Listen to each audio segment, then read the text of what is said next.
know that new discoveries will unfold every year of our life. We're excited about making this lifelong journey with good companions who will be with us all the way. At Gaspar de Portola Junior High School in Tarzana, California, in about 1968, I did know a girl named Janet Ross, who's actually pictured here in my junior high school yearbook. We met at Hebrew Union College. We were in a Bible class together and a course on canonization.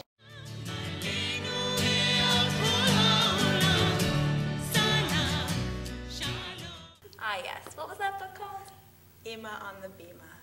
Our mom, when we were really little, used to read us a book called Ima on the Bima.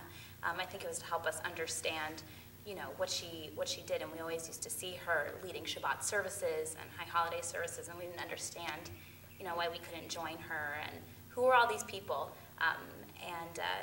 That was a book we came to love dearly. We always thought the Ima in the book looked like our Ima. And I used to set up my little people, like the congregation, and sit at my table and write a sermon to deliver to them. And once when Betsy was taking a bath and she was about 3 years old, she was ready to get out, she said, "Please rise," like this.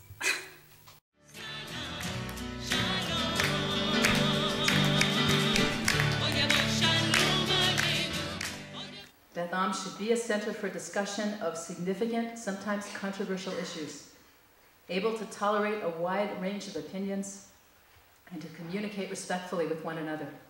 If you've had an opportunity to sit at Flint Center or right here at Congregation Beth Am and experience the drashot, the sermons that Rabbi Janet Marder gives week in and week out, you have been uplifted, you have been inspired. Torah study and Rabbi Marder have been extremely important to me in bringing me back to my Jewish roots. Because you can learn all kinds of stuff about Judaism by checking books out of the library.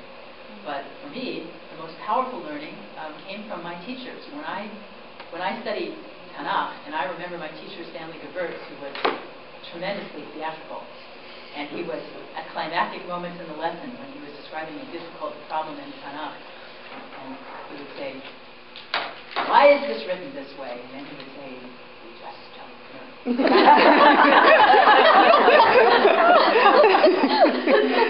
You can't get that from a book.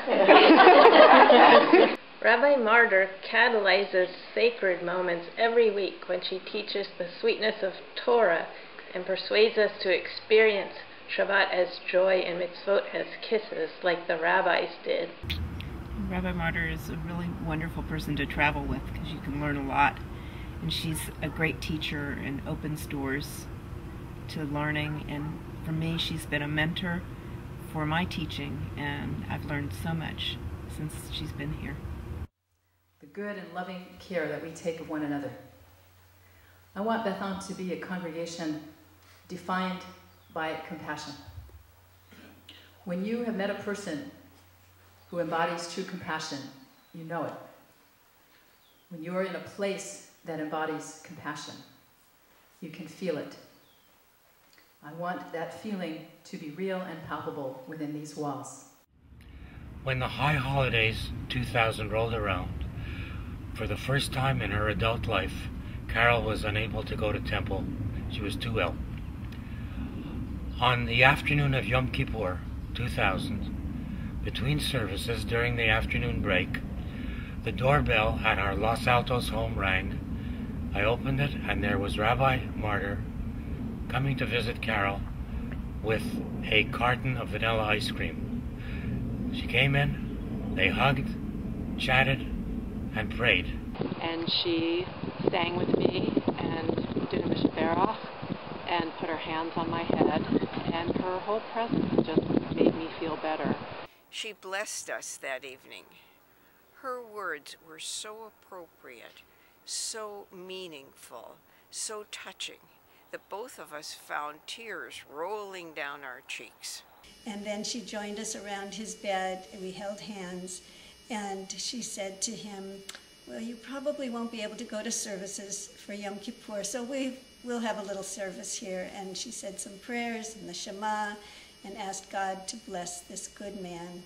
And I will always be grateful to Rabbi Marder for being there for me.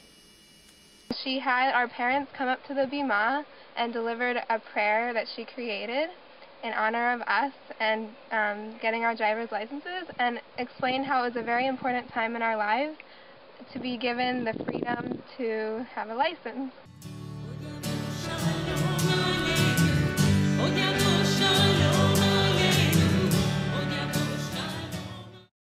This is like a dream come true. I hope you're all having as much fun as I am. The memories that I think I'd like to share are really, a lot of them, Purim related, which for those of you who have been at the Purim celebrations here at Beth, probably not a huge surprise.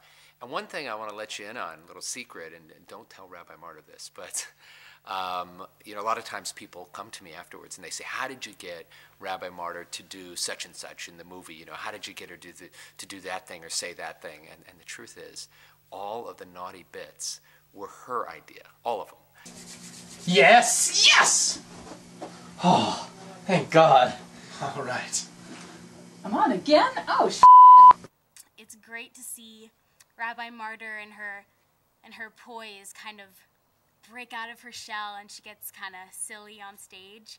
And I feel like it's a little easier to connect when you can kind of giggle a little bit.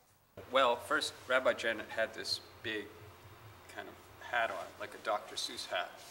And there she was, like this, walking like this. And it was very amusing.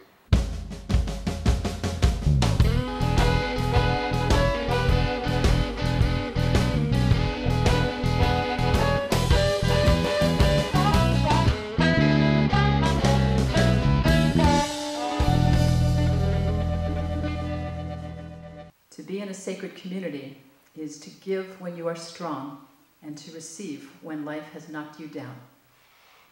Beth Am can be a place that enables us to do both beautifully. Here we can cultivate in ourselves a deeper generosity of spirit. Here we plant abundant seeds of goodness in our children. I always tell her she needs roller skates because I don't know how many things she has to take care of all at one time.